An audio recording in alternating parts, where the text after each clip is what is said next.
Welcome to my channel guys र guys तपाईँलाई एकदमै यो भिडियो चाहिँ एकदमै इम्पोर्टेन्ट हुनेवाला छ है त। आज म तपाईँलाई 6 स्टेप्समा तपाईँ कसरी फाइनेन्सियली फ्री हुन सक्नुहुन्छ हैन, तपाईँ कसरी करोडपति हुन सक्नुहुन्छ 35 इयर्स भित्रमा भन्ने कुराहरू देखाउनेछु र तपाईँलाई एक्जाम्पलको मार्फत पनि देखाउनेछु। सो भिडियो तपाईँले स्किप नगरिकन लास्टसम्म हेर्नु होला है त। यो कुराहरू हामीले एकदमै माइन्डमा राख्नु जरुरी छ है त, किनभने हाम्रो माइन्डसेट हामीले इम्प्रुभ गर्नुपर्ने हुन्छ।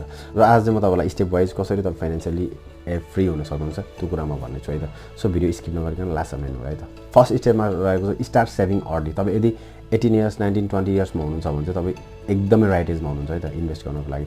यतिखेरदेखि नै मजाले नै पैसा सेभिङ गर्दै इन्भेस्ट गर्दै पैसा सेभिङ गर्दै इन्भेस्ट गर्दै गर्न थाल्नुभयो भने चाहिँ राम्रो फ्युचर हुनसक्छ तपाईँको हैन। Future will be bright. जति नै कमाउनुहुन्छ त्यसको चाहिँ केही पर्सेन्ट चाहिँ मजाले नै इन्भेस्ट गर्न सक्नुहुन्छ। यदि अर्ली एजमा हुन्छ भने तपाईँ फ्यामिलीहरूमा धेरै पैसाहरू दिनु राख्नु पर्दैन। सो तपाईँसँग अमाउन्ट हुन्छ जुन कुरा तपाईँले मजाले इन्भेस्ट गर्न सक्नुहुन्छ। सेकेन्ड पोइन्टमा रहेको छ एभोइड अननेसेसरी स्पेन्डिङ एन्ड डेब्ट हैन। तपाईँले यदि कमाइरहनु भएको छ हैन त, तपाईँले पैसा कमाइरहनु भएको छ र तपाईँको ह्याबिट के हुन्छ भने फेरि कस्तो हुन्छ भने तपाईँको सानो उमेर छ भने तपाईँ स्पेन्डिङ ह्याबिट एकदम ज्यादा भइदिन्छ है। सो यो कुरा चाहिँ हामीले माइन्डसेट यसरी त्यही भएर बिल्ड गर्नुपर्छ है त। हामीले स्पेन्डिङ ह्याबिट चाहिँ एकदम कम गर्नुपर्ने हुन्छ है त। हामीले 20,000 कमाएको छौँ भने 30,000 कमाइन्छ, भोलि पर्सि 40,000 कमाइन्छ। बट हाम्रो कस्तो हुन्छ भने स्पेन्डिङ ह्याबिट पनि त्यसरी नै बढिदिन्छ क्या, त्योभन्दा अझ बढी बढिदिन्छ। तपाईँको 30,000 कमाउनुहुन्छ, तपाईँको 40-50,000 एक्सपेन्सेस गरिदिनुहुन्छ लोन सोन लिएर है। त्यो कुराले गर्दाखेरि चाहिँ हामीलाई लाइफमा धकल्दै पछाडि धकल्दै लान्छ।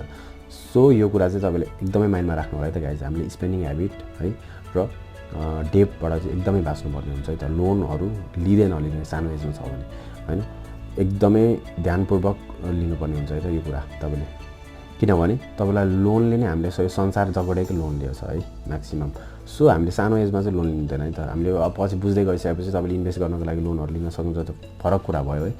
बट हाम्रो यो पर्सनल एक्सपेन्सेसहरूको लागि होइन, तपाईँले यो क्याजुअल खर्चहरूको लागि तपाईँले लोन चाहिँ लिनु हुँदैन है त गाइस। एकदमै सोच विचारपूर्वक लोन लिनुपर्ने हुन्छ, अथवा नभए तपाईँलाई ब्याङ्कले जागिदिन्छ कि जिन्दगी नै जागिदिन्छ।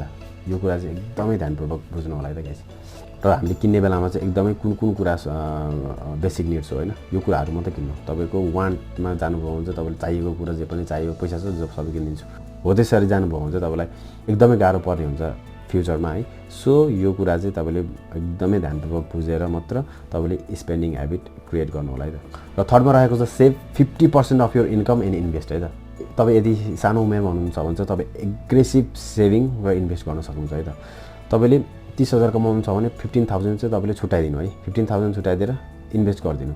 50,000 कमाउनुहुन्छ भने 25,000 छुट्याइदिएर इन्भेस्ट गरिदिनु। यो तपाईँले 2-4 महिना 5-6 महिना लगातार ह्याबिट गरिदिनु भयो भने तपाईँ 25,000मा तपाईँको लाइफ सेटल गर्न सक्नुहुन्छ क्या। तपाईँले त्यो बाटोहरू क्रिएट गर्नुहुन्छ। 25,000 मैले कमाएकै छैन भनेर साइडमा राखिदिनु, त्यो 25,000 चाहिँ तपाईँले इन्भेस्ट गरिदिनु। यो मेरो पैसै होइन भनेर तपाईँले आँखा चिम्म गरेर हेर्दै नहेर्नु, राम्रो कम्पनी छानेर त्यो इन्भेस्ट गरेर छोडिदिनु। तपाईँले केही टाइम यो गरिसकेपछि चाहिँ तपाईँको ह्याबिट बस्छ र तपाईँलाई पछि सजिलो हुँदै जान्छ है त। तपाईँ मजाले नै तपाईँले 1 लाख कमाउनु भयो भने 50,000 इन्भेस्ट गर्नुहुन्छ, 2 लाख कमाउनु भयो भने 1 लाख इन्भेस्ट गर्नुहुन्छ है। सो यो कुराहरू चाहिँ तपाईँले माइन्डमा राख्नु होला है त गाइस।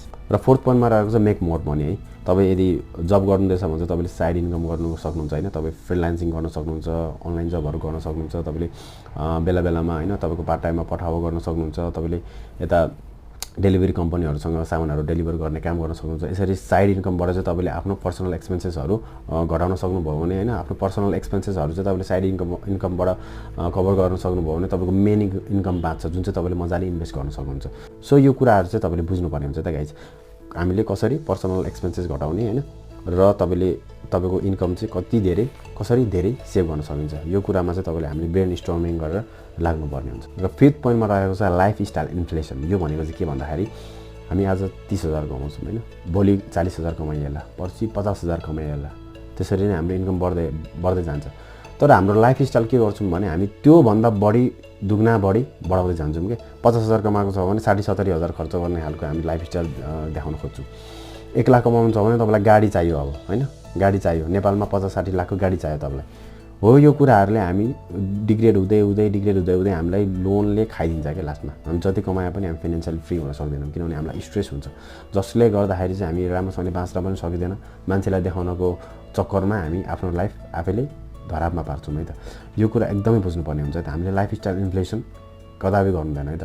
हामीले बेसिक मिन्समा रहेर मजाले चल्नुपर्ने हुन्छ। अब तपाईँले लाइफस्टाइल देखाउन सक्नुहुन्छ, तपाईँसँग करोड छ, 10 करोड छ, 20 करोड छ भने तपाईँले 1 करोडको गाडी किन्दा के भयो त होइन।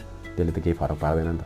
बट तपाईँसँग भएकै सम्पत्ति 1 करोड छ, तपाईँले अब 80 90 50 60 70 लाखको गाडी नै किन्नुभयो भने के गर्ने त, सक्यो कुरो। सो यो हामीले एकदमै लाइफस्टाइल इन्फ्लेट कसरी गर्ने कसरी नगर्ने भन्ने कुराहरू चाहिँ हामीले एकदमै सोचेर मात्र गर्नुपर्ने हुन्छ त गाइज। यसले हाम्रो ठुलो भूमिका खेल्छ है त, हामी वेल्दी हुनु र नहुनुमा यसले ठुलो भूमिका खेल्छ।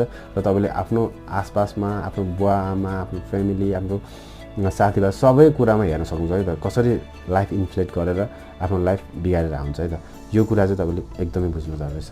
र 6 पोइन्टमा चाहिँ म तपाईँलाई एक्जाम्पलबाट नै देखाउन गइरहेको छु, तपाईँ कसरी 35 वर्षभन्दा मुनिमा तपाईँ करोडपति हुन सक्नुहुन्छ है त। So now let's get into the screen है त। सो नाउ गाइज हेर्न सक्नुहुन्छ तपाईँले है, मैले एउटा कम्पाउन्डिङ क्यालकुलेटर खोलेको छु र तपाईँले कम्पाउन्डिङको मार्फत तपाईँले कसरी एचिभ गर्न सक्नुहुन्छ है त, तपाईँ कसरी करोडपति हुन सक्नुहुन्छ है त, तपाईँ कसरी करोडपति हुन सक्नुहुन्छ त 35 इयर्सभन्दा मुनिमा है त। त्यो कुरा म तपाईँलाई देखाउन गइरहेको छु है त। सुरुमा तपाईँ 20 इयर्सको एज राखौँ है त, तपाईँ इन्भेस्ट गर्ने बेलामा तपाईँ 20 इयर्स हुनुहुन्छ भने तपाईँको सुरुमा 1 लाख रुपियाँ लगानी गर्नलाई छुटाउनुहोस् पैसा, किनभने 1 लाख रुपियाँ लगानी तपाईँलाई यदि राम्रोसँगले घरमा भन्नुभयो भने तपाईँलाई दिन्छ। किनभने पढाउनको लागि तपाईँको लागि 4 लाख 5 लाख मिडल क्लास फ्यामिलीले 500 लाख 10 लाख सकिरहेको हुन्छ होइन, विदेश पठाउनको लागि 50 लाख सकिरहेको हुन्छ। 1 लाख रुपियाँ मजाले नै तपाईँलाई छुटाउन सक्नुहुन्छ आफ्नो फ्यामिलीले है। सो यो कुरा तपाईँले राम्रोसँगले बुझेर बुवा आमालाई कन्भिन्स गर्न सक्नुभयो भने तपाईँलाई 1 लाख रुपियाँ जताबाट पनि जुटाइदिनुहुन्छ। यो कुरा हेर्नु होला, 1 लाख रुपियाँ तपाईँले सुरुमा इन्भेस्ट गर्नुभयो है त। र मन्थली कन्ट्रिब्युसन के गर्न सक्नुहुन्छ भने तपाईँले, किनभने काम त गर्नु पर्यो नि त लाइफमा होइन, काम गर्दै जानुहुन्छ तपाईँले।